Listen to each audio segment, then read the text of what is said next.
Everyone begin having their seats. Before we do questions, we gotta. The hearing will come to order.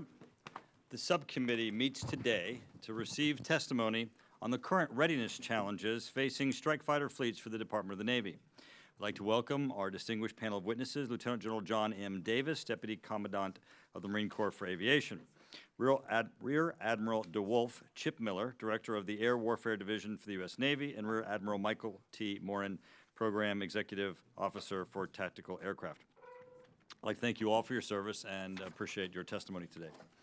We have several important issues to cover today. Before I begin, I want to briefly highlight three areas of committee concern. One, overall strike fighter readiness. Two, the Navy's current strike fighter shortfall. And three, the issue of increased physiological episodes in the FA-18 fleet. Last year, this subcommittee held a hearing similar to this one to conduct oversight on the capability and capacity challenges in the Navy's strike fighter fleets. During that hearing, the witnesses noted that, quote, aviation readiness is in a precarious position that extends well beyond the strike fighter force structure. It is particularly acute in the United States Marine Corps. Marines are flying, on average, 58% of the required flight time necessary to be ready for the nation's call. The witnesses went on to explain that this situation resulted from reduced capacity, increased operational demand and usage, under resourcing, sustainment, and spare parts, and F-18 depot production falling short of the required output.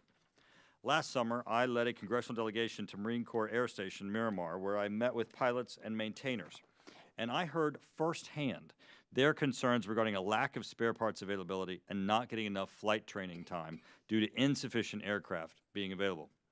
Just last month, this full committee held a hearing on the state of the military at which Admiral Moran, the Vice Chief of Naval Operations, verified that well more than half of the Navy and Marine Corps FA-18 aircraft were out of service. We learned that 62% of FA-18s cannot fly today. The current crisis in military aviation readiness appears to be only getting worse. So we expect our witnesses today to help us better understand what can be done to reverse this damaging trend in Navy and Marine Corps aviation readiness. In hearings 2 years ago for the fiscal year 2016 budget request, Admiral Greenert, then Chief of Naval Operations, described a requirement to procure an additional 3 squadrons of FA-18Es and Fs, or about 36 aircraft, to improve capacity and address a growing shortfall in naval strike fighter inventory. However, as a result of increasing demand and operational use, combined with continuing resolutions and budget constraints imposed by Congress, we understand that shortfall has now grown to over 100 aircraft. For fiscal year 2017, to help address both the readiness and the strike fighter shortfalls, the committee added 12 FA-18E/F aircraft, 4 F-35C, and 2 F-35B aircraft. The House passed Defense Appropriation Acts for fiscal year 2017 reflects those increases. The Department of Defense amended budget request for fiscal year 2017 also includes an additional 24 FA-18E&Fs, and this subcommittee's plan to work to ensure that request is fully funded. We expect our witnesses today to provide us with additional information as to what mitigating actions and investment we need to now make in order to reverse this harmful trend of a shrinking strike fighter fleet. Since 2009, the Department of Navy has noticed a steady year-over-year rise in hazard reports, known as HAZREPs, regarding physiological episodes in the Navy's FA-18 and EA-18G fleets. In fiscal year 2011, the Navy reported 15 physiological episodes in the fleet of FA-18A through D aircraft. In fiscal year 2016, 38 episodes were reported. In the first quarter of this fiscal year, there have already been 13 episodes. I am concerned about this growing trend, one that has significant effect on readiness and one that needs to be fixed. According to the Navy, physiological episodes occur when a pilot experiences a loss in performance related to insufficient oxygen, depressurization, or other factors present during flight. Last year, we were informed that the Navy had organized a physiological episode team to investigate and determine the causes of these physiological episodes, and we're very aware of how that affects the confidence of our pilots and their ability to perform, because it's not just these events occurring, it's also the anxiety of these events occurring in succession. In response and as a result of the subcommittee hearing, the National Defense Authorization Act required the Navy to establish an independent review team to evaluate the Navy's plan to solve this problem. We look forward to receiving an update on these efforts from our witnesses today and request your professional opinion on what do we as members of Congress need to do to help with this process. In closing, as I've said at our previous hearings, there is a military readiness crisis. Continuing down this path of budget-driven defense strategies rather than capacity-driven defense strategies places too great a burden on our men and women in uniform. We need to close our fiscal year 2017. We need to address the additional funding requirements we were unable to cover in the National Defense Authorization Act for 2017. And finally, we need to work with the administration to develop a top-line budget request for fiscal year 2018 that is as close as possible to the $640 billion top-line figure identified by Chairman Thornberry in his Views and Estimates letter to the House Budget Committee. Before we begin, I would like to turn to my good friend and colleague and thank my ranking member, Massachusetts member, Ms. Nikki Songus, and ask her for her comments. Thank you. Thank you, Mr. Chairman, and good afternoon to all. And thank you to our witnesses here today. As you are well aware, today's hearing on issues and concerns facing the Navy and Marine Corps strike fighter community comes at a time when the entire naval aviation enterprise is under tremendous strain from several directions. The first challenge is funding, as the chairman stated so well. I agree that sequester-level funding has constrained our ability to make the thoughtful investments in these types of important capabilities. A second challenge centers on continuing problems with the life support systems for F-18 Hornet and Super Hornet aircraft, the aircraft that make up almost all of the Navy and Marine Corps fighter fleets. Specifically, problems with decompression incidents in older F-18s and possible oxygen system contamination in newer F-18s continue to plague the fleet. As Chairman Turner mentioned, this subcommittee had a hearing just over a year ago where these same issues were discussed in some detail. And I thank Lieutenant General Davis and Rear Admiral Moran for appearing before us again today to provide an update. Since that time, the Navy has continued to aggressively pursue equipment fixes, improve diagnostic equipment, provide additional aircrew training, and focus significant leadership attention to this issue. Importantly, I think the Navy has developed a clearer understanding of which aircraft are beset by each of these physiological events. However, while some progress has been made, the overall rate of incidents for 2016 were worse than they were in 2015. For the first few months of 2017, some parts of the fleet have seen improvement, while other parts have plateaued or gotten worse. So the situation is mixed. While it has not garnered as much recent attention as the overall state of F-18 readiness in the fleet, I believe we must address this issue because it directly affects the lives of the brave men and women operating these aircraft. With this in mind, before we proceed, I'd like to read a portion of a letter sent to our committee by a family member of an F-18 pilot. While it only provides one person's perspective on the problem, I think it tells the story in a way all of us can appreciate. Quote, and I will continue to read until we come to the end of it and then unquote. My brother is a pilot and department head in an F-18 squadron. In the last year, they have had at least 20 incidents of the aircraft's environmental control system malfunctioning, leading to pilots developing decompression sickness and resulting in several incidents of hospitalizations and trips to a decompression chamber or dive chamber. My brother alone has had 3 decompression incidents in the last 3 months. After his most recent incident, his decompression sickness was left undiagnosed for 4 days. Before finally receiving treatment, he was so mentally impaired that he could not perform basic arithmetic and spent 6 hours in a decompression chamber. In another instance, a squadron pilot has persistently failed neurological exams despite 3 rounds of treatment in the decompression chamber and multiple MRIs. Hornet pilots I've spoken with confidentially predict that a fatality will result soon if the situation is not addressed. Naval aviators volunteer for a high-risk profession. However, the dangers inherent in flying military missions are vastly different than the risk of harm that accrues from piloting an aircraft with systems that are operating well beyond their life expectancy and frequently failing in unpredictable ways. The key here is that these airplanes are failing in ways engineers didn't predict, and thus eliminate the aircrew's ability to safely troubleshoot a system failure in flight. Funding and attention needs to be diverted to immediately solve this issue, as was done when problems with the oxygen system developed with the U.S. Air Force's F-22, unquote.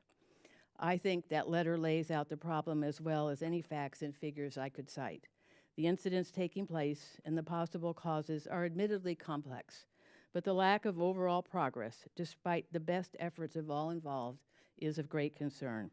I look forward today to getting into the details of developments in this area, what is being done, and options for the future. And with that, I yield back and look forward to hearing from today's witnesses. Thank you, Ms. Zongas. Before we proceed, I would like to ask unanimous consent that non-subcommittee members be allowed to participate in today's hearing after all subcommittee members have had an opportunity to ask. And before I ask the committee, I should disclose to them that it's actually Mr. Larson, so they can take that into consideration. Is there any objection? I hear no objection. Reserving the right to object. Excellent. No, it's okay. So there's no objection, even though it is Mr. Larson. Without objection, Mr. Larson will be recognized at the appropriate time. All right, with that, we'll turn to General Davis.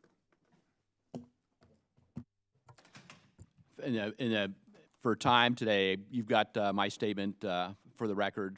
Bottom line, the United States Marine Corps remains the nation's force in readiness. We are challenged with our TAC air readiness. I'll tell you that we are right now deployed in a 1 to 2 depth deployment to dwell ratio, which is a very high state of deployment to dwell. We're doing it with a very small structure.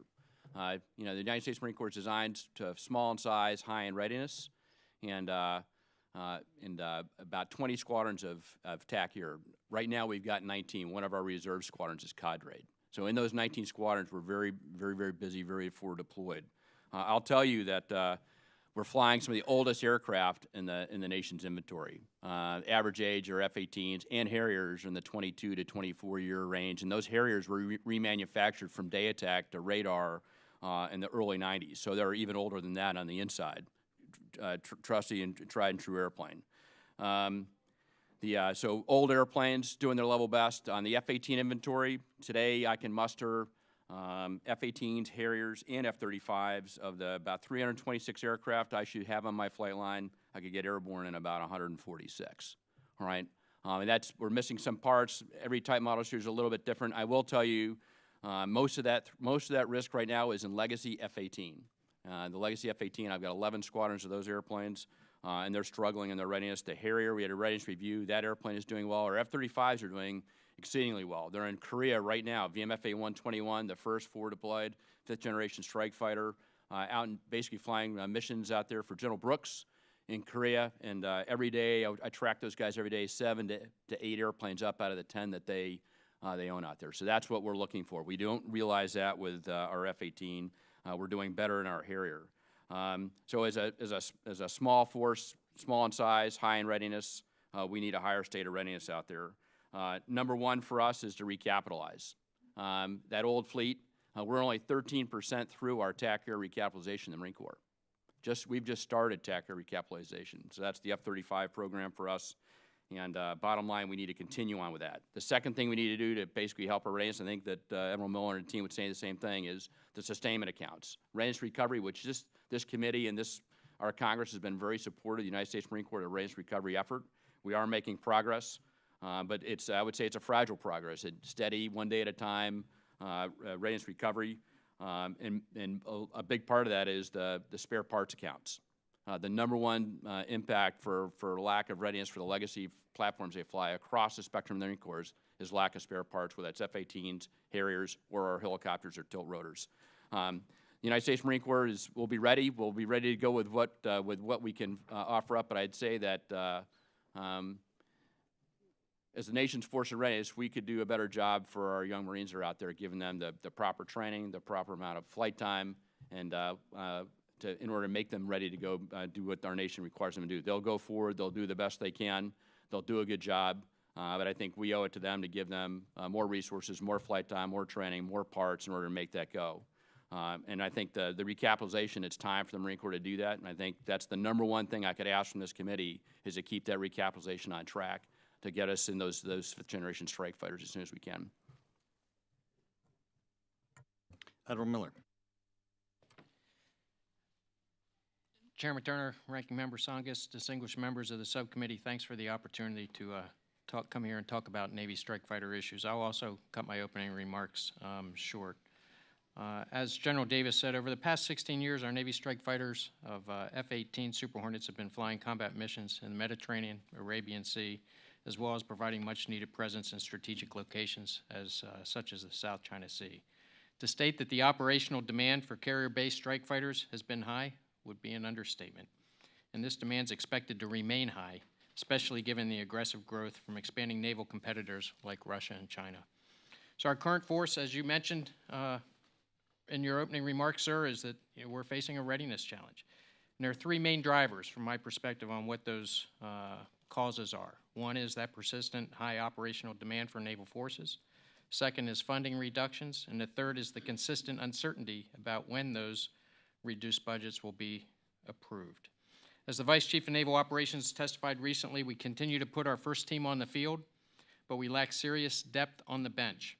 And that impact to our bench will be further exacerbated if we don't receive resolution on the FY17 request for appropriations and the recently provided request for additional appropriations. If we do not receive both, the aircraft shortages in our air wings that are preparing to deploy will grow, and we will have to continue to prioritize our readiness funding to ensure that the next group in the rotation is ready. Although the bench issue has been more severe in our strike fighter fleet replacement squadrons and weapons schools, without adequate funding in FY17, this too will become worse. So the Navy does require your support on the Department's readiness recovery efforts. We have the opportunity to correct this, but it must start in FY17. Recovery begins by improving wholeness in our existing strike fighter force, by ensuring we have the parts on the shelf, and ensuring we fully fund readiness enabler, depot, and flying hour accounts. We also need to procure new strike fighters to address the current shortfall and modernization of our fleet. This includes the procurement of both F-18s and F-35Cs. As I testified before this committee earlier, a month or so ago, the carrier air wing of the future needs both 4th and 5th gen capability and capacity.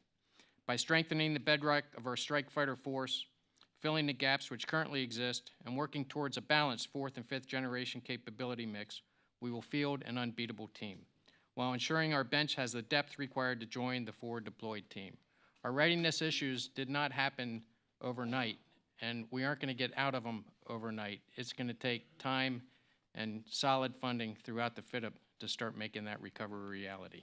Thank you very much for the opportunity to be here, and I look forward to your questions. Admiral Moran.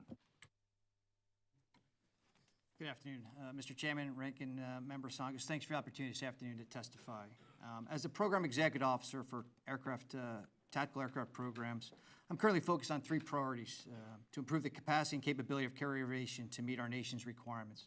One is to effectively execute the programs of record prioritized by Navy leadership and resourced by Congress. Number two is to improve flight line readiness of our carrier air wing platforms, sensors, and weapons. And third is to improve speed to the fleet, which our programs deliver require solutions required to mitigate Navy and joint force capability gaps. Just a brief moment on the third part. I do want to thank Congress for the language in both the fiscal year 16 and 17 NDAA, which provides new prototype and experimentation pathways to enable us to go faster. I look forward to the opportunity to work with you to accelerate the fielding of advanced technology that enable us to maintain our competitive advantage over any adversary. I think that's a very helpful opportunity for us. But executing the programs of record will always be my first priority. It is my obligation to not only ensure the timely delivery of critical capability to the fleet, but to do so as cost effectively as possible on behalf of the taxpayer. Therefore, I spend the majority of my time supporting these efforts, working with the resource sponsors, the fleet, and our very capable industry partners to ensure the procurements, life extension, and modernization programs are executed as required. In that regard, I look forward to your support to avoiding the detrimental impacts of a year-long continuing resolution. Several New START programs critical to delivering the next generation of integrated capabilities will be delayed. Additionally, several current programs, some of which support joint urgent operational need programs necessary to keep our aircrew safe and effective on upcoming deployments, will be delayed as well, and others which provide critical sustainment efforts required to improve our flight line availability also will be impacted by a resolution. If there is a year-long continuing resolution, it is our hope that anomalies will be considered for those programs most critical to the Navy and the Marine Corps. In terms of my second priority, readiness, we have established focused readiness teams with all stakeholders across the Navy and the Marine Corps, which are led by our Naval Aviation 3-star leadership team, to find opportunities to establish and prioritize investments. As you've already heard, the operational demand for our Navy will continue to be challenged by the fleet's ability to meet its readiness requirements. Constrained funding levels for our primary readiness accounts, largely due to fiscal pressures imposed by the Budget Control Act, coupled with uncertainty around when budgets will be approved, drive instability to our planning, our workforce, and our industry partners. The Aviation Support Account, for example, has been funded below requirements for the last 8 years, which has forced programs to prioritize only safety-critical work, and projects such as reliability-centered maintenance, technical publications, structural repair manuals, things that improve the readiness on our flight lines have not been done or supported. Investments in these accounts, which the Navy is focused on today, as well as long-term funding stability, is therefore essential. Finally, there's no more important safety-critical work ongoing in naval aviation than resolving the physiological episodes we continue to see across our fleet. This is naval aviation's #1 safety issue. Despite the resource-constrained environment, we are taking a resource-unconstrained approach to this problem. It is our #1 priority. We're working diligently to determine all root causes of PEs. We continue to aggressively prioritize resources and engineering efforts and remain focused on mitigating the PE risk to a level that allow us to continue safe operations. Thank you very much for the opportunity to testify this afternoon. Thank you, Admiral. General Davis, we understand that the most serious readiness concerns are found in your aviation units, as you were describing. And we understand that you have temporarily reduced the number of aircraft assigned to your fighter attack squadrons because you do not believe the available aircraft meet your requirements. Obviously, a very, very drastic step as a result of constrained resources. General Davis, Admiral Moran was telling us some of the effects of the Budget Control Act and of continuing resolutions. We all know that continuing resolutions and the Budget Control Act, those sequestration cuts or effects are harming the military. Could you please give us some discussion on how it is affecting your readiness and how those cuts are affecting you? Because as we go and make the case to the rest of Congress as to why there should not be a year-long CR and why we need to repeal the Budget Control Act, you and your counterparts are the best spokespersons to aid us in that. And then secondly, if you could describe what additional resources the Marine Corps' aviation modernization needs in the near term. Does the fiscal year 2017 budget amendment help to address some of these challenges in readiness and modernization? And did you get everything you asked for in regards to aircraft in the amended budget request? General Davis. Thank you, sir. I think you might have met some of the best spokesmen out there when you went out to Miramar and talked to our young Marines. They're always the best spokesmen, whether it's an aviator or a rifleman that gets the support from those Marine aviators. I'll tell you, I think the impacts of not getting a budget for me and the Marine Corps in late July, early August, we'll start shutting down squadrons that aren't next to deploy and what that looks like. So we talked about 20 TAC air squadrons, six F-18 squadrons and 4 Harrier squadrons will basically cease flying operations. Okay, so half of our fleet. And if you look at the F-18 squadrons we have last year, actually last month, the average F-18 pilot in the Marine Corps flew 9.1 hours a month. Okay, they're supposed to get 16 hours a month. The Navy's tactical hard deck is 11. Last year, we were about 9 hours a month. So we're eking out a readiness recovery inch by inch. Those Marines are working their rear ends off out in the hangar decks to make good readiness out of the older airplanes that we have until the F-35 does get there, sir. But stopping flying when they're not flying now, I mean, I think that's a debilitating gut shot to the nation's force and readiness. That's the last thing I want to see, and I think we need to do everything in our power to avoid that. This is like young football players getting snaps. That would be a couple of months of they will not be getting the snaps until a budget does get approved, or the next year's budget. And bottom line is, I think we need to do better than that. I know we can do better than that. We need to do better for these Marines who are doing so much to keep us safe. So I think it would actually kind of, also it would lower the ramp. So we have actually this readiness recovery model we briefed you on, sir, and your team. We are executing that readiness recovery model. Bottom line, we've added last year we added another 44 aircraft to our flight line that weren't there before. This year we project to do 33. If we don't get the money, if we have to stop flying, that's going to start to taper off again. And the nation's force and readiness will not hit its readiness recovery targets until much later. And I don't want to talk about what date that is because that's information for our adversaries. I also say, too, that as far as our budget and what we asked for some additional F-35s out there in the budget. That's what I need to get. I need more metal on the flight line. So we asked for additional 3. They didn't make it through the budget process coming out. But we could use any kind of help. I think we talked about the last time I testified, sir, that's still the same. An optimized ramp for F-35 does the level best to help the Marine Corps recapitalize this old metal. The F-18s I'm flying today, they got a 55% break rate. So that means they're up in the morning, but they go off in the sortie, that first sortie of the day, they come back and they're down.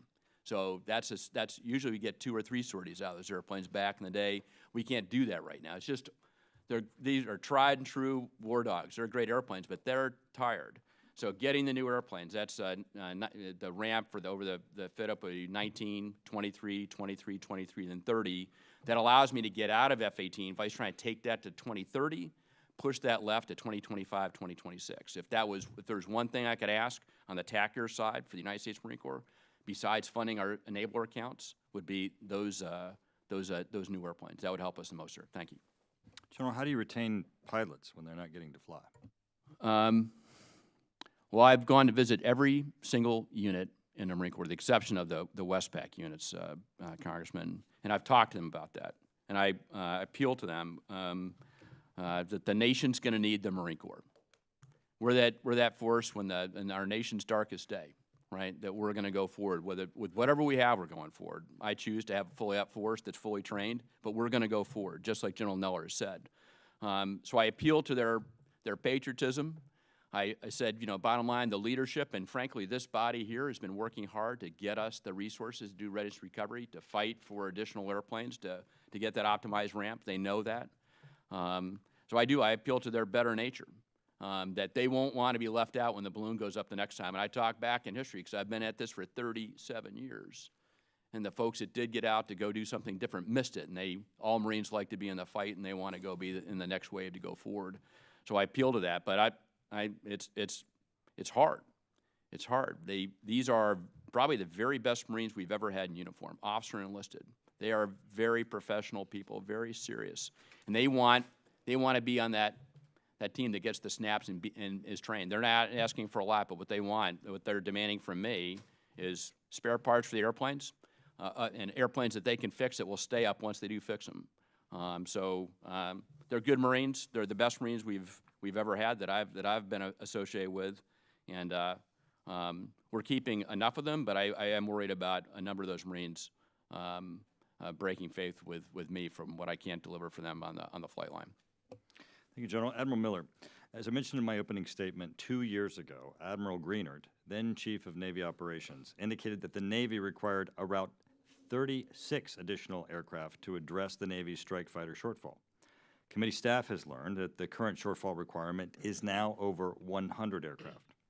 Admiral Miller, please explain what has changed over the last 2 or 3 years that has exacerbated the Navy's strike fighter shortfall, and what immediate actions need to be taken to mitigate it. Also, what additional resources are required in the future year defense programs for procurement of FA-18EFs and F-35Cs to address the strike fighter shortfall? Yes, sir. Appreciate the question. And if I have time at the end, I'd love to add on to the last question with our junior officers and the retention piece, if we have that time. With respect to the shortfall, sir, it's hard to put an exact number to it. What is the number? What Admiral Greenert testified... Let's start with, is it over 100? Right now, I'm standing by we are 36, we consume, shortfall is all due to consumption. We are consuming airplanes quicker than we are replacing airplanes. And we replace airplanes by either A, extending their life, or B, buying more airplanes.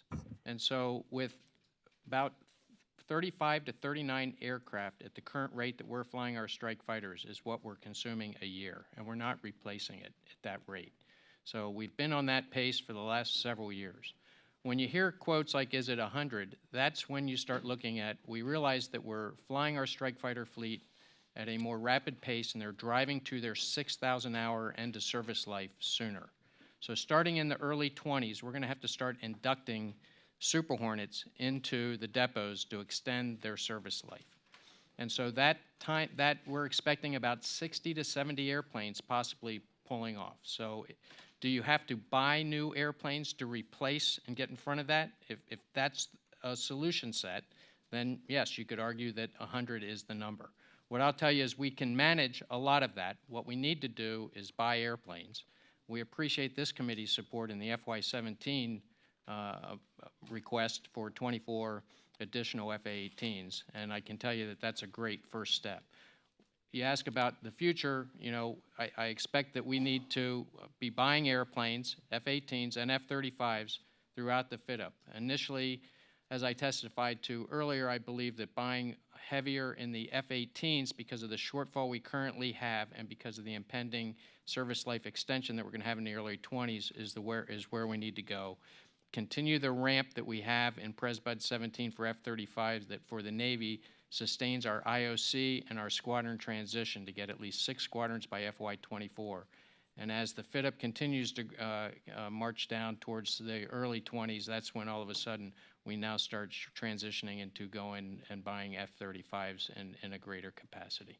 So hopefully that answers the question, sir. I do think it's a Well, consumption. Admiral, numbers do matter. As you know, in the Yes, end, sir. we have to pencil things together, and we can't do it on just representations of more or less. We have to do it on numbers. That's why you got a number question.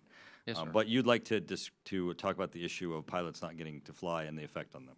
Yes, sir. We asked about retention. I think, you know, when it comes to the year-long continuing resolution, like General Davis talked about, we are going to have to shut down squadrons as well, and shutting down air wings. And so when you couple that with a readiness issue, i.e. squadrons that, you know, pilot young JOs that are in that maintenance or basic phase, and they're just not flying, you know, the hours that they were expecting to fly, and all of a sudden now they're on a squadron that's potentially getting shut down. You couple that with airlines that are going to be hiring about 50,000 pilots over the next 10 years. And so we're already starting to see the leading indicators of some retention problems, and that leading indicator is primarily the bonus take rate. And we're already this year at the 04 ranks about 9% less than where we were last year. So we're concerned about this.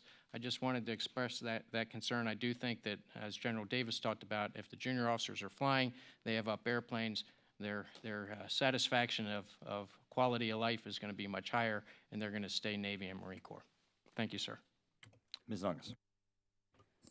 Thank you. I'd like to return to my opening comments and follow up on the issue of the physiological events and talk about the status of the F-18's challenges in the area of aircrew life support right now, these issues that exist right now, specifically the crew cabin pressure issues in older F-18s and possible oxygen system contamination in newer F-18s.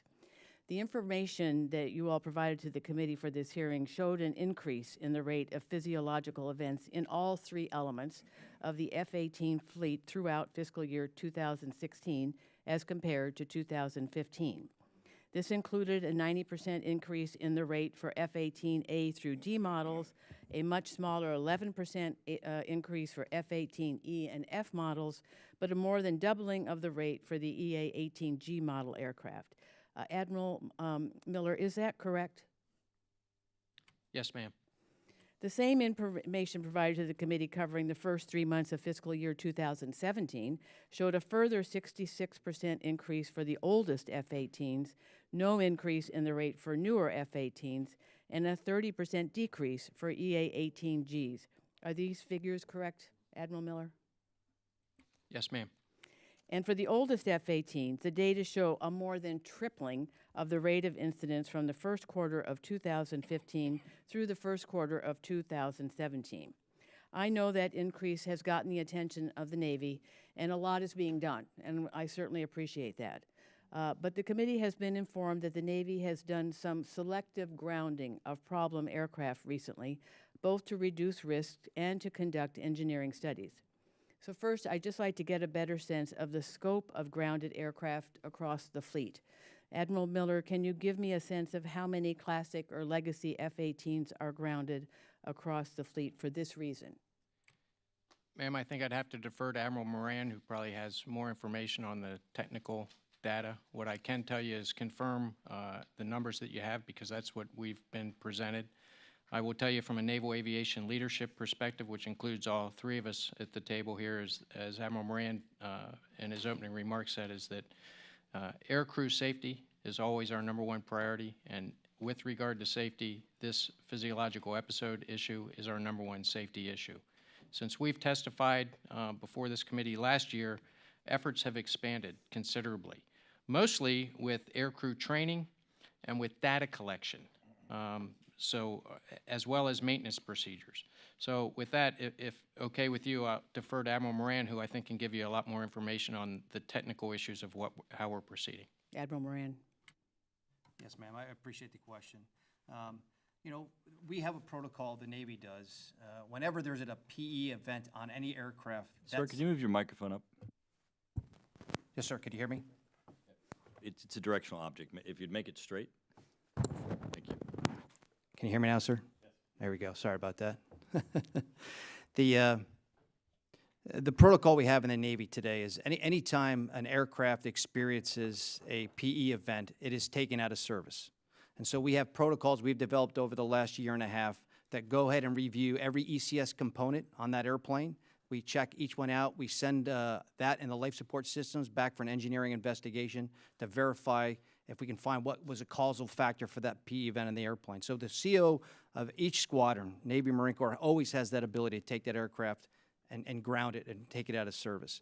But we have protocols we developed to bring it back into service.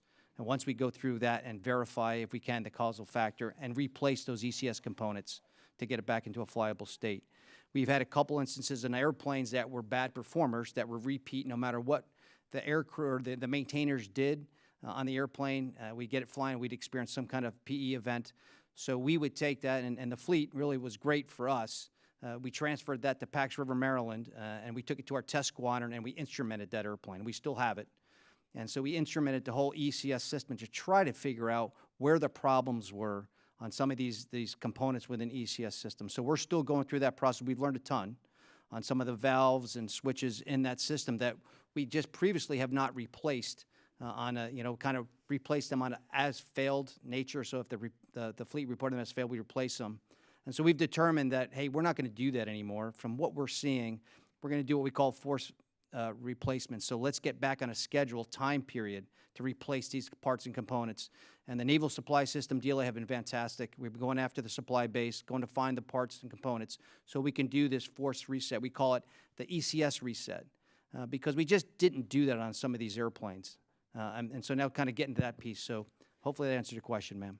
Well, is there a tipping point for any particular airplane in which you just decide to ground it permanently because despite your best efforts, you can't bring it back? There are those that you find the problem and you think you fix it, but those airplanes in which you think you fixed it, but you haven't. So what is the tipping point for a particular aircraft, or in general for the fleet, in terms of just broad numbers?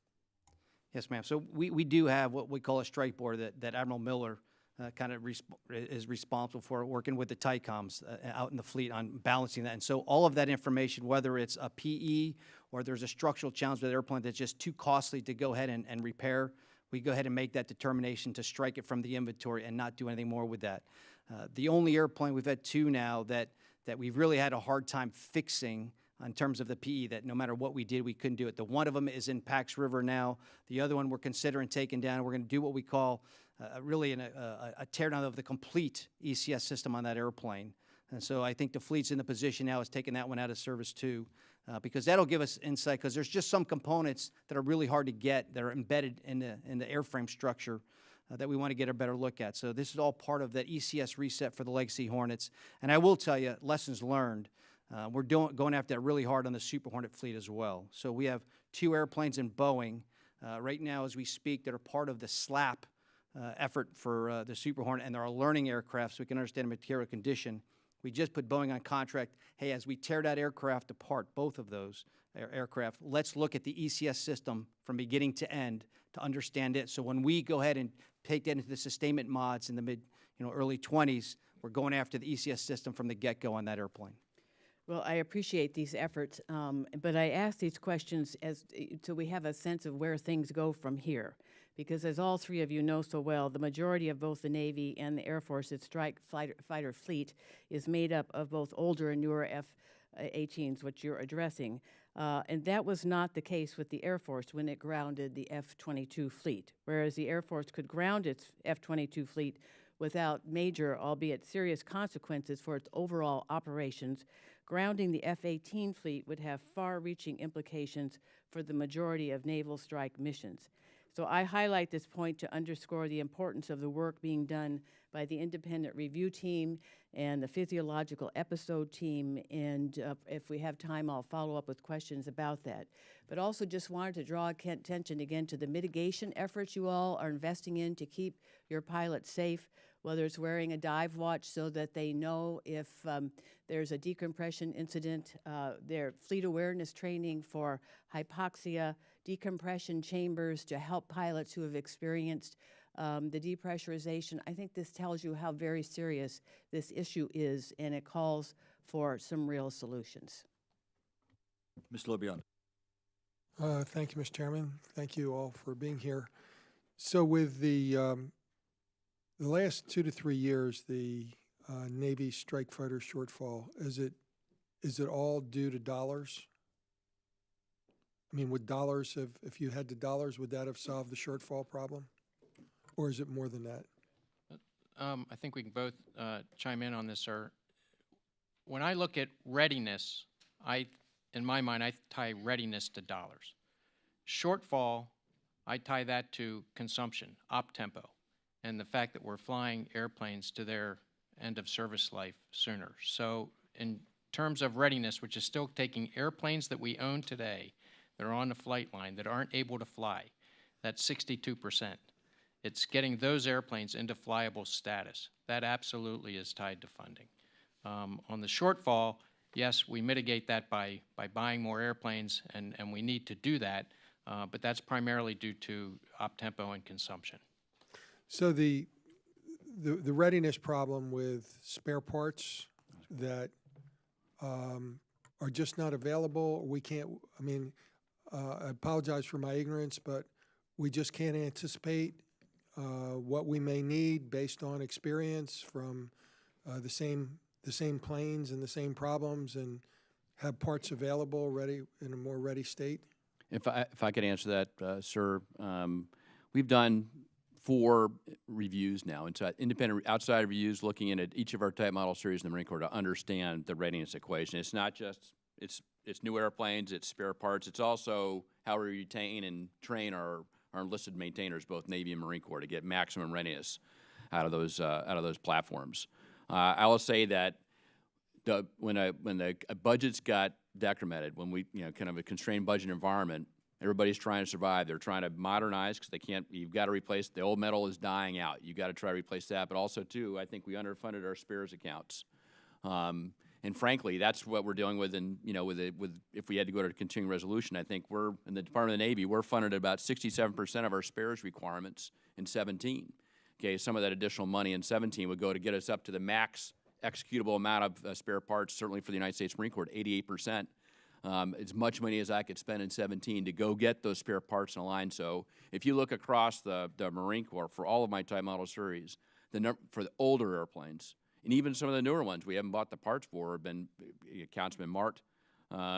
It's the #1 readiness degrader outside of having old airplanes on the flight line, old unreliable airplanes on the flight line. So spare parts to me is, I think we could do a better job of that. And we are doing a better job. I can't talk about next year and what we plan to do next year, but I think you'll see a very different profile from the United States Marine Corps as far as what we're doing for our enabler accounts. That's the program-related logistics, engineering, and spare parts. So, Admiral, are we in a setting that you can talk about what this means on a deployed carrier with? Yes, sir. What I can tell you is we always keep our deployed forces absolutely equipped and ready to address whatever issue they may have. When we talk, and kind of I talked earlier on my opening remarks of what Vice Chief Naval Operations said about the bench, that's where you're seeing the impact of the degraded readiness. We pull from the bench, meaning the guys that just returned from deployment, those squadrons that would be used to surge or that are then two air wings from now to deploy. We're pulling from them to make sure that those that are deployed absolutely have what they need. So George H.W. Bush, Carl Vinson deployed now. Those air wings and those strike groups are fully manned, fully trained, and equipped to handle the issues. What we're seeing is, again, that bench is where we measure the health of our readiness.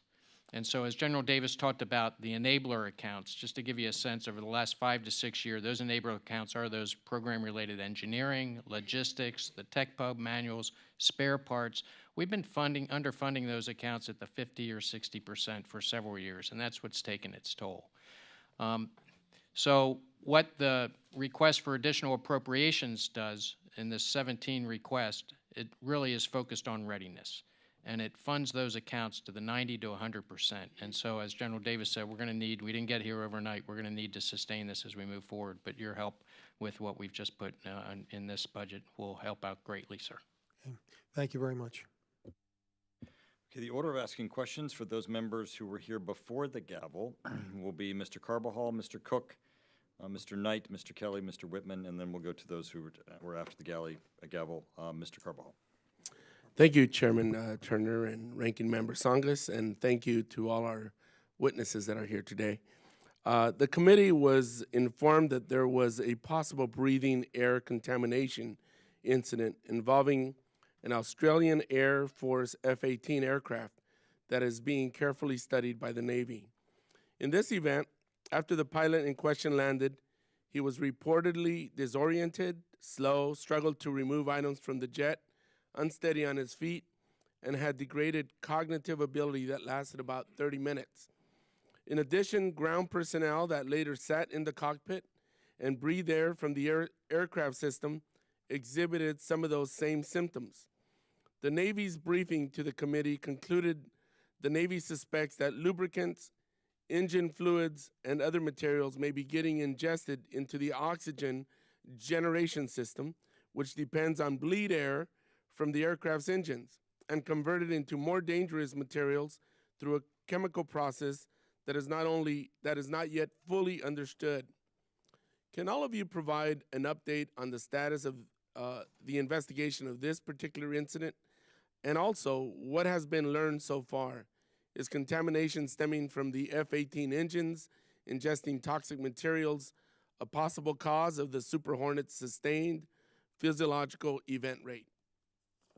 Yeah, good afternoon, sir. I'll take that. Yeah, so we have a very strong partnership with the Royal Starin Air Force, and we are part of that investigation of that incident. So yeah, we did learn some things from that incident, where we did see some ingestion from what really was the biggest contaminant was what we determined to be grease lubricant on the nose wheel well of the aircraft. And so I can tell you one outcome already that we've done is we've gone back and put out a bulletin to the fleet on how to service the nose gear grease on all of our airplanes. And so we got to control it and manage it, and it just can't be put on in gross amounts. It's got to be very much limited to what's needed to grease the wheel. So as we looked at that, that was one of the particulates in the analysis that kind of came through as a potential cause. It wasn't in the numbers that we believe would have a effect on a human, and so we're still learning the human effects of things that get ingested, but that's one thing we learned. So also part of that process, so there's some fluid for the radar cooling, and so there's a discharge port that basically could release some contaminants into the engine, because the engine's ingesting air all around the airplane. So we were looking really, really hard at everything possible that the engine could ingest in the outside air that could get through into and contaminate the air that we're breathing. You know, last time I was here, we told you we put new molecular sieve beds in our airplanes. They're starting to do that, and I think the number I gave you was 219 a year ago. We're up to 658, so 80% of our Hornet fleet now have the new molecular sieve beds with carbon monoxide scrubbers. So we never had those before. So trying to go after all those particulates that could get in through the engine intakes into the bleed air system. So we continue to learn every day. We put, when I tell you, sorbent tubes, I tell you last time I was here, we were looking at that possibility. And so what they go, and we put it on the vests of the pilots. And we've collected probably over 1,500 events now where the sorbent tube just collects all the air that's in the cockpit.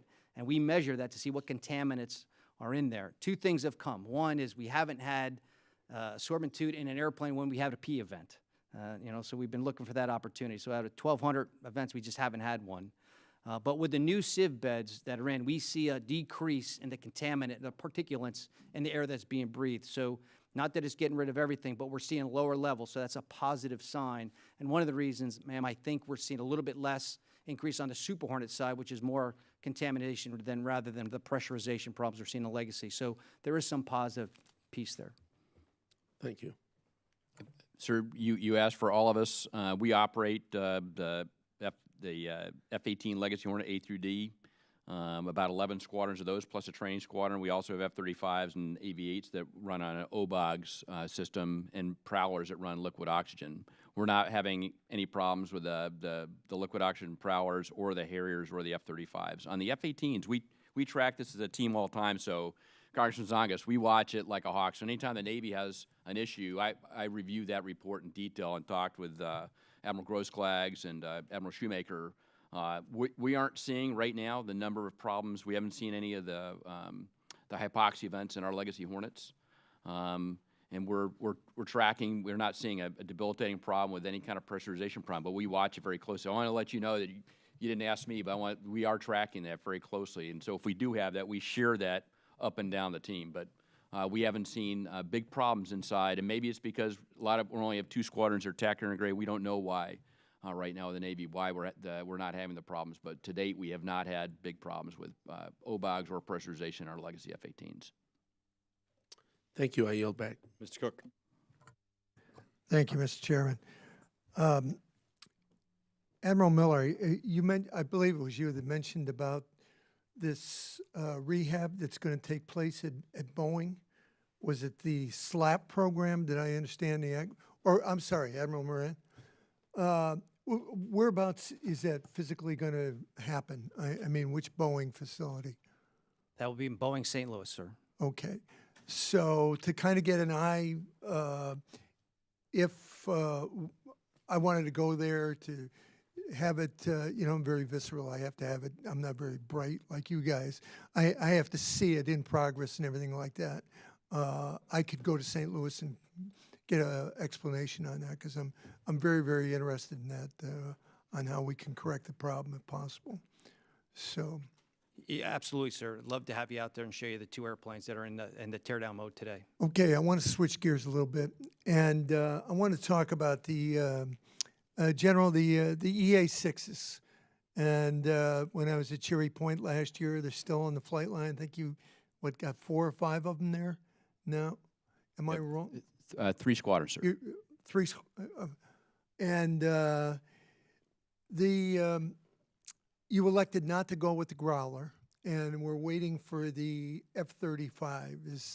Is that wait time going to be a problem? It seems as though the EA-6s are still flying. I'm not saying it's older than me, but it's getting close. And no, it's got a long ways to go yet. But can you comment on that? I'm worried about all these other maintenance problems and everything else. And that was not part of the brief tonight, but I wonder if you can make some comments about the EA-6s and whether you have given any thought to going to the Growler if some of these problems continue. Hey, sir, our prowlers are still serving proudly. They're out there to forward deployed right now. We'll sundown the prowler in 2019, but we're very confident in the capabilities that we get resonant to the F-35, that we're going to cover down a lot of electronic warfare requirements to include the growth in F-35, and also, too, I had 24 prowlers to cover the entire Marine Corps. A lot of times, if you were a Marine on the ground, you didn't see that prowler support. If you were in a MU, you never saw electronic warfare support like that. So the strategy the Marine Corps has employed is have a high-end airplane like the F-35 that can do strike, can do air-to-air, can do electronic warfare, and also, too, a thing called Intrepid Tiger, which is something we developed in the U.S. government out there in your neck of the woods, sir, out there at Point Magoo. It's a open architecture pod that allows us right now to do comms jamming, and the next one, Intrepid Tiger Block 2X, built by U.S. Government workers, will have a RF jamming capability, so going after radar signals as well. It's carried right now by our UH-1 Yankees. It's carried by our Harriers, carried by our F-18s. It's going to be carried by our Zulus, C-130s, and V-22s. So instead of having a single-point solution to the electronic warfare strategy, we'll have a multiple-point solution to electronic warfare strategy, so that those airplanes have the self-protect capability they need and the jamming capability, and the Marine on the ground can actually reach up and basically manipulate the jammers on board those platforms to go do jamming missions for the guy on the ground. So we think that's the strategy that makes the most sense for the Marine Corps in a distributed electronic warfare capability, to include our ground sensors, because we're always working with our guys on the ground to give us the best answer. Thank you. The only comment I wanted to make with what you were saying here, I think a number of us are very worried about the budget. The CR, the sequester, the whole works. I almost wish in this hearing we had defense appropriations with us together. Maybe we have the same angst. This is going to be tough, but in many ways, this is a more receptive audience than the rest of Congress. And I don't think they realize how critical it is, particularly with the tempo of ops and burnout and parts and everything like that. And if we're going to talk national defense, you got to be serious about the stuff that goes into it. So I appreciate you testifying. Yes, sir. If I could, Depth 12 1 to 2, where the Marine Corps TAC here is right now, is technically surge. And we're doing that with about half the inventory we need to go do that. So we're getting the job done. We're getting out the door, but it's not a pretty picture. We're getting it done, sir. And then we're getting it done in the backs of our Marines and their families. Get it out the door. And so, Congressman Tsongas, the number one thing that I worry about is are they getting enough flight time? Are they getting the looks at the ball they need to be when the bad thing happens? They know what to do. I believe we're flying safe airplanes. We're just not flying them enough. So it's not only recapitalization, and also too for all of you. I think after 37 years of doing this, I think that when we buy a new airplane or we buy any airplane, you, our elected leaders, ought to hold us to account, the senior uniform leadership, to buy the spare part to go along with that airplane. That's not okay to get the new bird and not get the spare part. So to me, they're equally important, right? And then you get your maximum readiness. I'm not going to come to you complaining that I need, more money and more stuff. So to me, the spare parts, from what I've seen in my 2.5 years as the Deputy Commandant for Aviation, or 2 3/4 years, is the spare parts are just as important as the new gear. Mr. Knight. Thank you, Mr. Chair. I'll just have a couple brief questions, but Admiral Moran, I'm just going to button this up. Pax River is working on this. This is an issue that can be corrected. Do you think that this is an issue that goes through the 18 program, through the legacy fighters, or is this something that might be incident per incident, or is this something that they're going to have to correct at Pax River and do an overhaul? From the PE perspective? Yes, sir. Yes, sir. The things we're doing now is the ECS reset. I think from the aircraft that we took out of the fleet and we instrumented, and we're seeing some failed components on the airflow. We recognize we got to go back, and what we've done now is starting to look at all of the components that make up the ECS system. We've gone back to the manufacturer or the depot who does either the overhaul or the acceptance test procedure. So we're reviewing every overhaul procedure for each of those components to validate it works, and we found some that weren't working, so we had to fix those. We updated all the acceptance test procedure for the components to make sure we're validating their performance before we get them back in the field. So we're in that process now of really making our way through each of the components on the ECS system to get them back fielded. And I will tell you, I think we're going to know a lot more. As Admiral Miller said, we've got a lot of data now over this last year. Now as we start our first aircraft, really what we're calling the ECS reset here later this year, we'll really be able to start seeing if that's making a difference on some of those problem airplanes, because some airplanes are worse than others. There's some airplanes out there, as General Davis said, just aren't having any problems whatsoever. I mean, and then there's some that are. We've got to get down to it. So it's really going after the components to make up the ECS system. That's what we're doing. Well, I think that's something that this committee takes very seriously. We're flying the wings off some airplanes, and we fly fighters for 30, 40, 50 years. And, you know, when we are trying to extend and continue to extend out to that 8,000-hour period, we are going to have problems. So my last kind of basic question, General Davis, we're seeing F-35s in the field now, and it is a new technology. This is 5th gen now, and even though we have stealth capable aircraft that we've had for now 30 years, the maintainers are an issue for me, and we've got the young people out there that are working on now 5th generation aircraft, and so tell me how that is going with our young Marines out in the field, seeing new aircraft, new technologies, and working with different things outside of just turning a wrench. Thank you so much for that question. I'll tell you that probably the best advertisement for that, sir, is to go visit and talk to the young, I mean, really inspiring. So we are going to do F-35 right in the United States Marine Corps. We're staying up right. So really fantastic maintainers, making sure we got the right density of people with qualifications. VMFA 121, you know, that's a fight tonight squadron. It's out there poised right up there, looking at General Brooks is using those guys, counting those guys, be ready, and they're providing the readiness that they need. That's the sign of a solid maintenance department. You know, we've had very good success and good productivity, and it's a solid effort. And so it starts at VMFAT 501 in Beaufort. It's got VMFA 211 out there in Yuma, and also 121. So I'd say that is going well. I do think it's a challenge to make sure we grow the force the right way. So earlier today, I was talking to the other Marine 3 and 4-star generals, and exactly this topic. It's not just F-35, but it's all of it, about how we train our enlisted maintainer force. So we stole a playbook out of the United States Air Force's playbook. Right now, we're running our first advanced aircraft maintenance officers course out there in Yuma, Arizona, in conjunction with the WTI class. Stole almost everything, not borrowed from the United States Air Force and Nellis, but training our guys to do things the right way. Also, too, making sure we have study when our readiness recovery and our independent readiness reviews, we studied each and every type model series to make sure that we had the right density of maintainers with the right qualifications. We were off. We were off in the numbers we need. We had it right in F-35, and a lot of the other type model series, we didn't have enough of the qualifications, and we weren't measuring the military occupational specialties of those young Marines. We are doing that now, and that's going to have an outsized impact on our ability to retain the right folks with quals, because about 10% of our maintainers graduate to the next step to be a collateral duty inspector, which is the first step of a guy who can, or a gal who can do the job out there with a wrench, and retaining them and coveting them and giving them the right training. So we're doing F-35, and I want to spread that to the rest of the fleet, sir.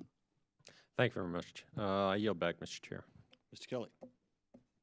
Thank you, Mr. Chairman, and thank all you officers for being here today. Lieutenant General Davis, I'm still kind of, I don't understand the spare parts issue. Is it a dollars issue? Is it a production issue, or the lag time for production because we haven't ordered, or is it a PLL, or I call it PLL, a stockage problem, that we're not stocking the right parts? Where would you put, and it may be a combination of those, but where do you put the onus on where our shortage of parts are? I would say first would be that we fund the spare parts, and that those spare parts accounts stay funded. So we've had some challenges with F-35 spare parts early on that they get marked, you know, hey, we don't think you can spend the money. Those accounts get marked, and then you end up with not enough spare parts. So there's one. Two, I think, is making sure that you've got the right density. Some of these parts take 2 or 3 years to build.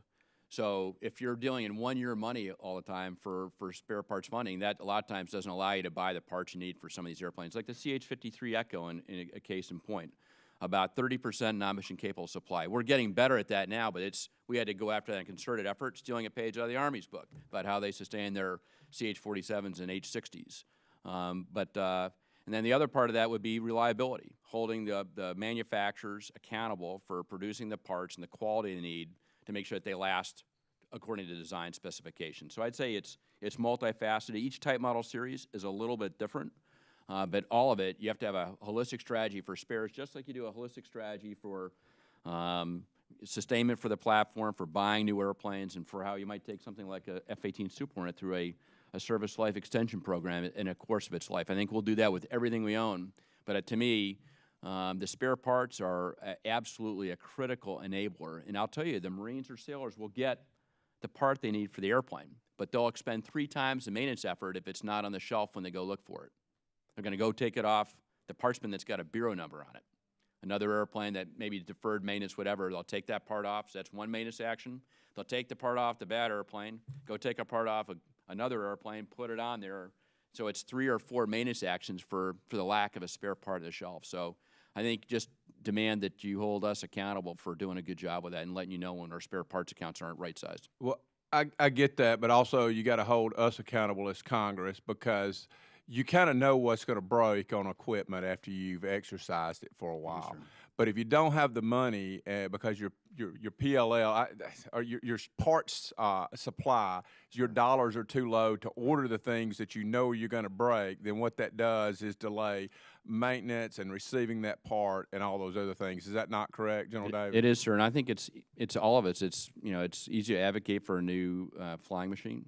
It's harder to make the case to get a spare part, but those are just as important. Okay? Now, And let me ask y'all this question. The FA-18, when we send that back to depot level maintenance, it comes out and I guess, is it like new when it goes to depot level maintenance? Do we get a new extended life of flying time? And is there enough space in depot level maintenance that we can fix a lot of these and get them back until we get F-35 replacements? How does that work? Yes, sir. It really depends on the investment we make up front. And so the way the Navy works right now, when we buy an airplane and our service life, we determine what the service life needs to be for that airplane, then we build the airplane to that spec. So for both the Legacy Hornet and Super Hornet, we designed that airplane to last for 6,000 hours. And for the Navy, very unique because we're carrier-based, we don't want to bring that airplane back into the depot at all. So we test that airplane to what I would say our worst, highest spectrum, 90%. So 90% airplanes we build are gonna last their service life without any cracks whatsoever, because we don't want to worry about that in the carrier environment. At 50% of the life, we make the determination, do what we call a SLAP, a Service Life Assessment Program, and evaluate, is the aircraft performing as the models predicted? And once we get that data back, then we can determine, do we need to do things? Does the Navy or Marine Corps need to make that investment to do the SLEP, which is the extension piece you talk of? So you got to do that work. I will tell you, we didn't do all of that work on the Legacy Hornets. We didn't. And so we're not truly doing the extension. We are doing the high flight hour inspections. We're repairing and fixing what we can.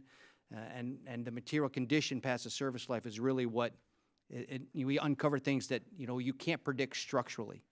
So you got to get that right. You got to make that investment in engineering.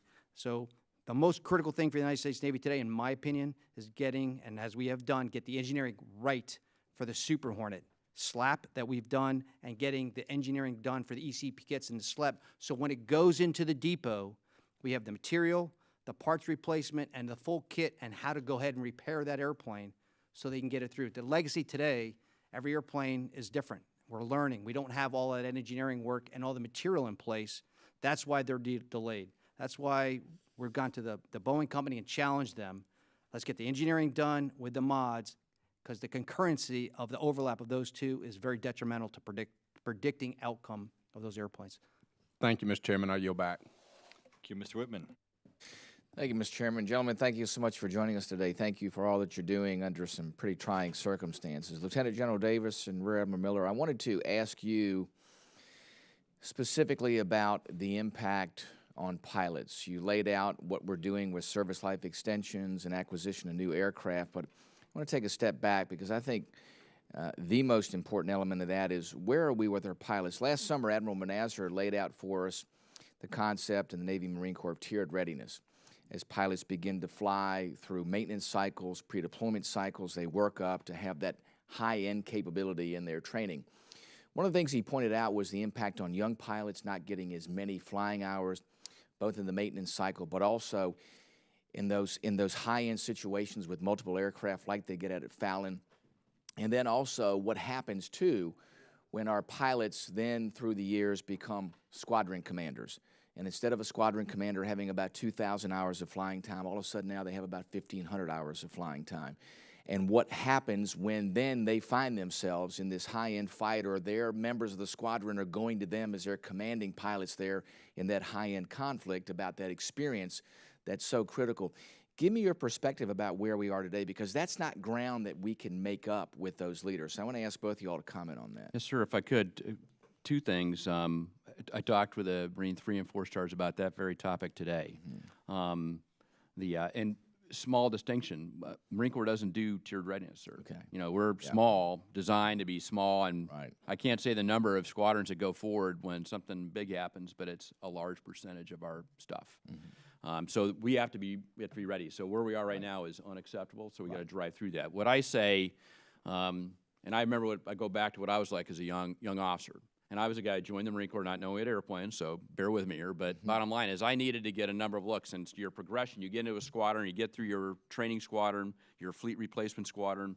And for me, I started flying aviator Harriers. And I needed to get, Lieutenant Davis needed about 20 hours a month because I needed that training. I needed that looks at the ball. It's like an athlete. You're being trained. It's a lot of hard work. And bottom line is I got to be a section leader after a while. Then I got to be a division leader. Then I've worked on my instructor qualifications and ended up being an instructor in the weapons school, doing exchange for the Brits, and then commanding the weapons school. Our young officers right now, because I can't, if the F-18 squadron or a Harrier squadron, I'm doing great in my F-35 squadrons and doing better in Harrier. Right now I'm very worried about F-18, U.S. Marine Corps, legacy F-18, 9.1 hours a month. I don't have enough flight time to feed everybody. And so what I'm finding, I'm making about 1/2 to 1/3 of the flight leads that I used to. So guys now are coming back for their second tour as a major as a division lead. And they used to be a patch wearer. That has an impact long-term on that person being a squadron commander and, hey, this looks stupid, that's not a good idea, don't go, all those safety things that we have now, I think I worry about 5 years from now where we are, that we don't have the experience base to go, that doesn't look right, and here's how you fix that. That's the debilitating impact of not having enough flight hours to generate for our youngsters right now. Very good. Miller? Yes, sir. Same. And nothing really has changed since Admiral Menazer described it to you the last time. And as we talked about, you know, the tiered readiness, we absolutely have our deployers ready to go.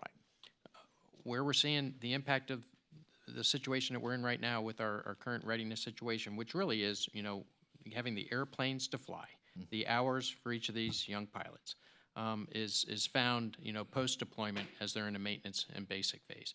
And as I talked about a little bit, we're also starting to see leading indicators on the retention side of this, which has us a little worried. So part of it is, subsequently through tours, the level of experience they'll have. I will tell you that the impact of a year-long CR is only going to make this worse. We'll probably have JOs that are expected to leave their first, junior officers expected to leave their first squadron with a, you know, normally a division lead qual, maybe not. And so the same point that General Davis just talked about. So it's going to actually have career-long impacts as well as warfighting impacts as these guys get more senior. So really, sir, not much has changed. You know, there's a saying in naval aviation that says, you know, all good things come from up airplanes, and this is one of them, sir. Very good. Gentlemen, very quickly with the time I have remaining. When this happens, obviously, if we face a conflict, we have pilots up there in a variety of different situations with not as much experience as we would like. Where does that lead us as far as risk? And when I talk about risk, it's survivability of pilots in those high-stress and high-end conflict scenarios. Give me your perspective about how this reverberates in that situation. I'll talk about 3 different tribes very quickly and then go over to Admiral Miller. Our F-35 pilots, the way they're popping out of our training squadron, it's a very high-end airplane, and they're trained to a high-end threat, and they're getting their flight time. So I'm healthy in F-35 right now, as long as we don't stop flying. Harrier, for what we asked that squadron to do, they're taking off the ship and our land base and going deep into Iraq and Syria and doing strike missions, things we never designed the Harrier to do, but it's doing that really well. I worry about the F-18 because it requires more, instead of a soccer match, it's more of a football match. And every player's got to have their assigned position and do their assigned role out there in order to make things work. I think we could have, in the higher end threat, we could have a hard time being successful. We'll still go fight because we like to fight. We like to do what we got to do. But bottom line, I think we might have less success. We might have more losses. we'll go. We'll go, and we'll go with and with greater land, but I think we could have some additional losses we weren't anticipating. Admiral Miller? Yes, sir. A couple things come to mind. One, I was a strike group commander in 2014 on George H.W. Bush, and I will tell you, the young men and women that are on our flight decks in our squadrons flying those missions are the best that I've ever seen. Absolutely. We get them ready. Our standards, when we come to you talking about readiness, we're seeing leading indicators. We're trying to get in front of what could, be a downward trend. We are doing what we need to do to make sure that those that go forward are absolutely ready. And all it takes is going out there and talking to returning strike group commanders and air wing commanders as they come back. They couldn't be more proud of the performance of the men and women that are in our cockpits and doing the missions and what we ask of them. So I'll tell you, I have great confidence in that. Where I get concerned, again, we have high standards, right? We are number one, and we want to stay number one. And those high standards are saying, okay, we are seeing leading indicators specifically with regard to the budget, and as we bring things forward and make it whole from our training perspective, from our readiness perspective, from giving the young men and women the tools they need to continue to succeed into the future. That's the stuff that we're talking about now. So I will tell you, I have great confidence in those that are serving, and especially on our flight decks today. Admiral Moran, you'll have to give us your response in writing. We're well over 2 minutes, and I have 3 more questioners. We got votes coming, but I appreciate it, Mr. Whitman. Mr. Moran, if you'd respond in writing. We're going next to Mr. Brown. Thank you, Mr. Chairman. I had the privilege of spending about 25 hours aboard the USS Nimitz this past weekend, underway in the Pacific during its pre-deployment training. Admiral Miller I spent a few minutes in the ready room with that TAC Air Squadron, and I got a lot of confidence in them as well. The experienced pilots, the new pilots coming out. I want to come back to physiological effects, but turn our attention away from the aircraft and on the pilots. I had an opportunity to speak with one of the division leaders who described to me 2 incidents. One was actually an overpressurization of the cabin, and it blew the canopy. And another was the depressurization at altitude. And at least one of those vents not only had physiological effects, but we also need to be thinking about the psychological effects. And the concern that was raised was the lack of the transportable or the portable repressurization systems. I understand they're on some of the deployed fleets. The division leader didn't know when I brought it up to the ship's captain, though. I was pleased to hear that when they go blue, they'll have it. So my question is, these portable repressurization systems, what's the availability? Why can't we put them on every aircraft carrier, wherever they're stationed or wherever they need to be, so that our aviators know that, hey, look, if something happens, we've got everything we need to take the best care of you? Sir, I'll have to get back on the availability, but I think just to share the reaction and the focus this has. I mean, Admiral Miller and Admiral Shoemaker briefed Admiral Davis, our Fleet Forces commander, and I think in a matter of days, if no more than that, those systems were on the 2 deployed aircraft carriers that we had access to, so they were quickly deployed, and they're out there today. Big statement. And so we're looking to do that for all other deployed carriers when they go. I'll have to get back to you on the numbers. I don't know, Bullet, if you have that. Yeah, I don't either, but I will tell you that the priority went to George H.W. Bush and Carl Vinson for their deployment. And as Admiral Moran indicated, boy, it was quick, because we realized that when an incident does occur, the ability to get somebody into a recompression chamber absolutely starts taking away the decompression sickness that you'd have. So my indications are, and I will get you the exact dates, but I think the mindset is for those that are doing workups like Nimitz on the West Coast, others, they're within a helicopter's ride of getting to that sort of treatment. But we are looking at what again, I said this is resource unconstrained. So if that's what we need to do, and I believe there's an effort to get it expanded to all our carriers when they're out with an air wing embarked, I just have to get that information for you. And if I can just follow up, and in my experience, and I'm sure yours as well, we'll do better during a deployment when we train up on whatever it is we need to do during that training period. And I've got to imagine that a portable repressurization system requires some skill set for the crew, the medical crew and the other crew, to use that effectively during a deployment. So it may very well make sense to have it available during training, even when the ship is close to shore. Something to think about. Mr. Bacon. Thank you, Mr. Chairman. I want to thank all three of you for being here.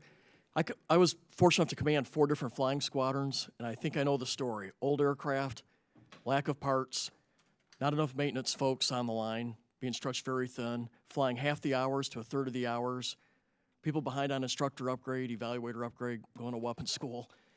It's unacceptable. And I think Congress owes you better. The real problem is it puts our nation at risk, and it puts our sons and daughters at risk. So we got to do better, and we're going to work hard on it. Well, I wanted to ask our Navy leaders here. I think I understand that the plan is to put the mix on the aircraft carriers of 2 F-35 squadrons and 2 F-18 squadrons. I'm inclined to think it's probably budget driven and maybe production rate driven. If the world was perfect, what would be the right mix? We think we got it right, sir. Two and two. Yes, sir. Because it fulfills different niches a little better. It absolutely does, and if you look at the wide range of missions that our aircraft carriers and our carrier strikes are faced with, we think that it's a perfect mix. Okay, that's good to know. I presume you agree. Yes, sir, I agree. Okay, thank you. That's all I have, Mr. Chairman. I yield back.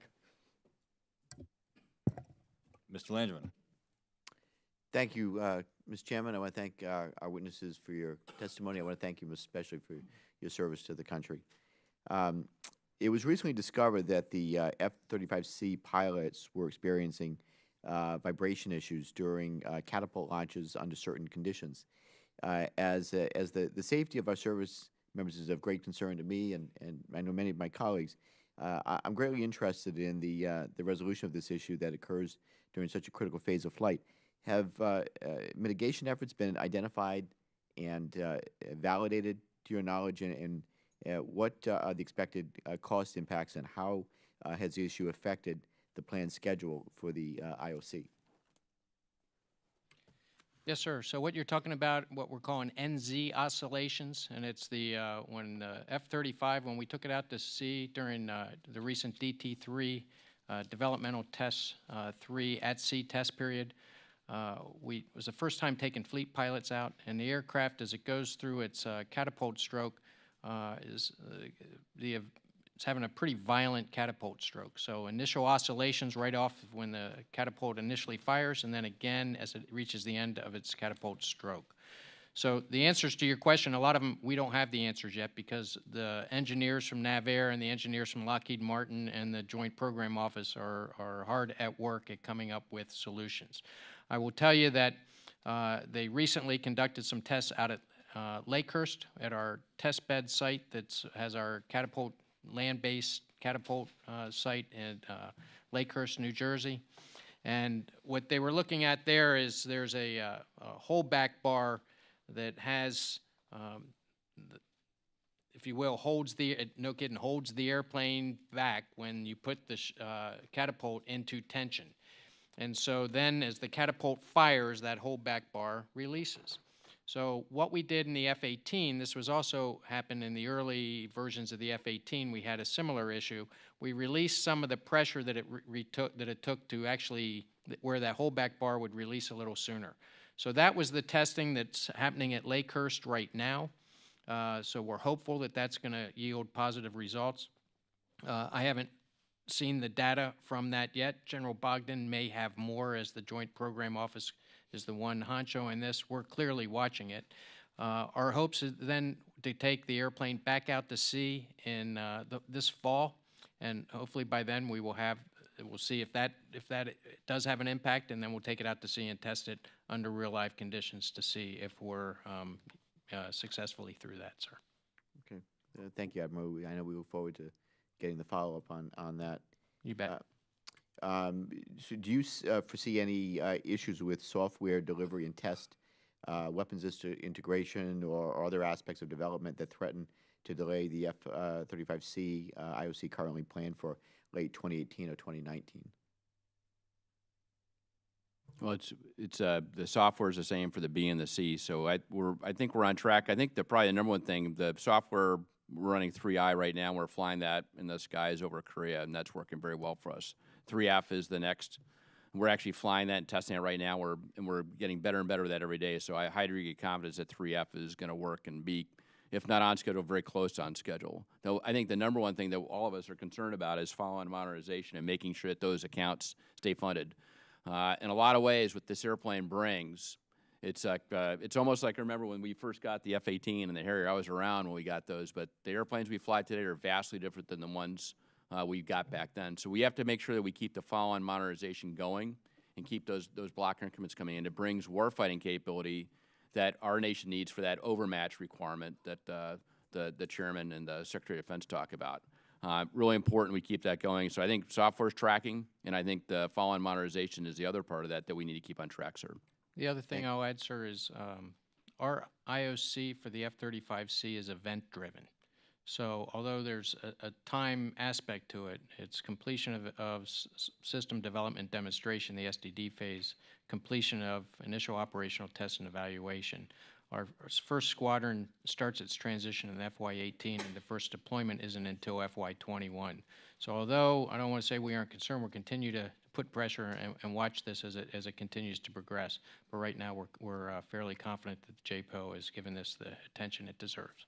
Okay, thank And you. for the Marine Corps, the F-35 IOCs are not event-driven. Okay, thank you. I have one additional question, but my time has expired, so Chairman, you want me to submit it for the record? Please, we'll get to Mr. Langevin. If you'd want to wait, we can come back to you. Okay, fair enough. I yield back. Mr. Larson, excuse me, Mr. Larson, we need to get to. Great.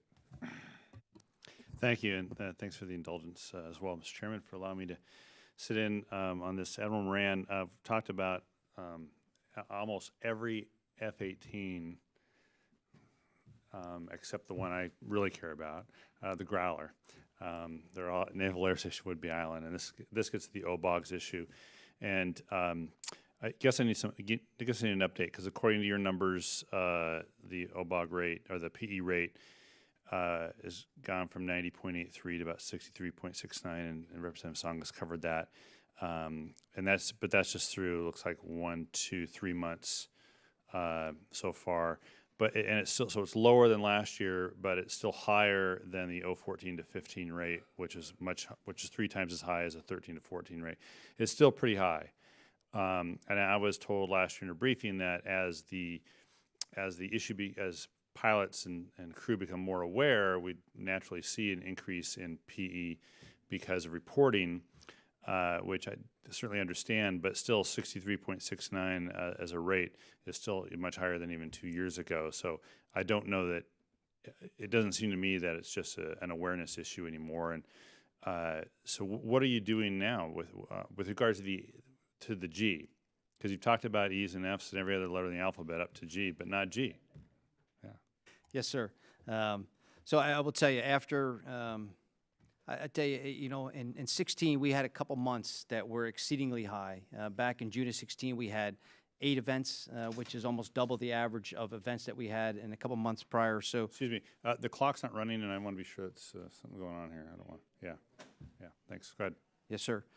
So we sent a team, the NAVAIR PET team. So we sent 12 folks out from Pax River to go sit down with the would-be team and really go through what they're seeing and experiencing. We also bought, and Admiral Miller bought this, the slam stick. So we really have no way to measure on a flight the pressurization changes in the aircraft. There's nothing on it. So these sticks, slam sticks we call them, we really went out and got them pretty quickly and put them on all the aircraft out in Whidbey. Mm-hmm. So collecting sorbent tube for contamination and pressurization with the slam sticks, start collecting the data, and really went back with the maintainers to go through the airplane, how we maintain the ECS system, things that are unique or changed or different from the F model. So we spent almost 2 full weeks out there. Yeah, and can I explore that? Because aren't these going to be different than the G's are as new as they can be relative to the E's and F's, and they're going to be a little bit different. So how are you addressing that? So, what we're looking at right now is because the ECS system, the draw on the Growler, because of all the electronics on the airplane, are really drawn on the ECS system a little bit differently. So the one Growler we had significant issues with, we're in the process of sending that back to Boeing to go take a look at the ECS system to see if there's anything we can do. So we already changed out a restrictor plate to increase the airflow to the avionics, and that really helps control the pressurization to some degree. So we're looking at those things that we need to do differently, potentially on the Growler than we did on the Super Hornet to control the pressurization. So what I'll tell you is one of those airplanes from Whidbey is going to Boeing, and we're going to take a harder look at the system. Do you have different contamination issues that you're looking at with on the G regards to the E&F? We're collecting data. Have not seen. I can't say that we've seen anything new or different in terms of contamination between the airplanes. No, sir. And when you mentioned that plane going to Boeing, is that one of the two planes you discussed? Or Yes, sir. Okay, it is actually. Okay, great. So No, it's not slab. It is. It is. This is the one that we have in Pax River as a legacy. This one is the Growler that's going to Boeing. It's not part of the SLEP analysis. This is really focused on PEs. Okay. Do you have do you have a working hypothesis about the higher rate then? I don't. I don't. We're like I said, it kind of, as you said, that the numbers jump out at you, and you can't argue what the numbers are. That's why we sent the team out there. Said something was going on that we had to go address, and really getting that airplane back to Boeing to give us more insight on the system. Is the Growler, like I said, challenging the ECS system with additional avionics more than the other airplanes? So it's one airplane. Do you think it's other airplanes? And therefore, is it a manufacturing issue? Is it a design issue? I don't know if it's a manufacturing design. It's just not one. We just have one airplane that we had the problems on that we want to send back to Boeing, take a look at. So we're going to determine that when we get done with the evaluation, if there's anything further in the design we need to change or any hardware pieces that we have to change. Admiral Miller, do you want to add anything on that? No, sir, I think he covered it, and I have nothing else to add, sir. All right. Well, certainly we're very interested back home, and I think the entire Navy obviously is very interested, and I appreciate the attention on that. With regards to Admiral Moran, can you give an update on Magic Carpet, on the timeline for deployment to the fleet? Yeah, so we have released Magic Carpet on an early iteration of software. The fleet asked, can they have that deployed earlier than we originally planned, so we supported that on the It's on Bush right now, deployed. So what I'll tell you, sir, is it's phenomenal. And it's the same as what we saw with DT3 and the F-35 with Delta Flight Path, very similar software. So George Bush is who's on deployment now. That was my old strike group, so I keep in touch with those guys, and they're saying this is absolutely phenomenal. Their boarding rates are higher than what they've obviously seen in the past. And I've only flown the simulator because I had to see it for myself, and I was almost, not to say bored landing on a carrier, but it was it sure made it a lot nicer. I wouldn't say that. No, sir. But on that point, what kind of impact do you think that'll have on training requirements, specifically FCLPs? Yeah, I think that's still to be determined. One, we're going to have to get it throughout the fleet. One could surmise that obviously our FCLP requirements could go down. Clearly, we still want to train, especially our young pilots, the full scope. And so we're talking about that right now. Can we take maybe some of those flights per pilot, per workup, and turn those into tactical flights? So I think we'll learn as we go on this, and we'll obviously err towards safety and making sure that launching and recovering from aircraft carriers, those skills are not diminished. Thank you very much. Thank you, Mr. Chairman. Thank you. If there's no objection, we'll go to Mr. Langevin for the completion of his questions. Thank you, Mr. Chairman. So even with the service life extension programs, I understand that strike fighter readiness is taking considerable risk to meet operational commitments. Utilization rates have surpassed projected norms, leaving the maintenance depots insufficiently equipped to handle the demand rates, and your testimony indicated that the ongoing strategic requirements will further deteriorate readiness. I don't know if this question had been addressed earlier, but in your opinion, is fast-tracking procurement of the Joint Strike Fighter the solution for strike fighter readiness today? And if it's not, or even if it's a partial solution, what is the near to midterm solution that may aid the strike fighter inventory management process? If I could start that one, sir, from the Marine Corps. So we have the oldest TAC air platforms in the Marine Corps, and Admiral Miller talked about consumption. A lot of that, when you talk about non-strike fighters, a lot of those are Marine F-18s that were wearing out, some of the oldest ones. A lot of those airplanes will be replaced by F-35, so absolutely, positively, yes. And F-35Bs, the vast majority. The faster we can buy those airplanes, the better that will be for the United States Marine Corps. And we're going to buy about 18 squadrons of Bs and 4 squadrons of Cs. That includes our training squadrons. And they replace 22 squadrons we have right now, 2 training squadrons, 20 TAC air squadrons. So kind of a one-for-one replacement. The faster we can do that, the better we get out of these old airplanes. And you weren't here, sir, but we talked about the old F-18s we have, safe, but it's about a 55% failure rate after the first sortie, or break rate. They do fly that first hop in the morning, they're not able to go do the second one. So absolutely, we need to do that as quick for Bs and Cs for the United States Marine Corps. Thank you. Yes, sir. To summarize some of our earlier testimony, I break it up into readiness and shortfall as 2 different categories. Readiness, in my mind, is taking airplanes that we currently own today that are in a non-flyable status and getting them to a flying status. Partly driven, they've gotten to that point because of funding issues, stability in funding, and then just being overused. So a lot of that fixes, if you will, to mitigate that is funding related and stability in those accounts, the enabler accounts and flying hour accounts over time. The shortfall has to do with consumption. The fact that we are taking our existing, for example, F-18 Es and Fs with 6,000 hour flight time limit, and we're just flying them at a much higher rate, as you mentioned, than we had planned. Additionally, if you recall, F-35 right now, from when it started, we're almost a decade late. We were supposed to have 10 squadrons of F-35Cs at this point in the game, which are now F-18 Super Hornets, again, consumption of those assets, which drives that shortfall.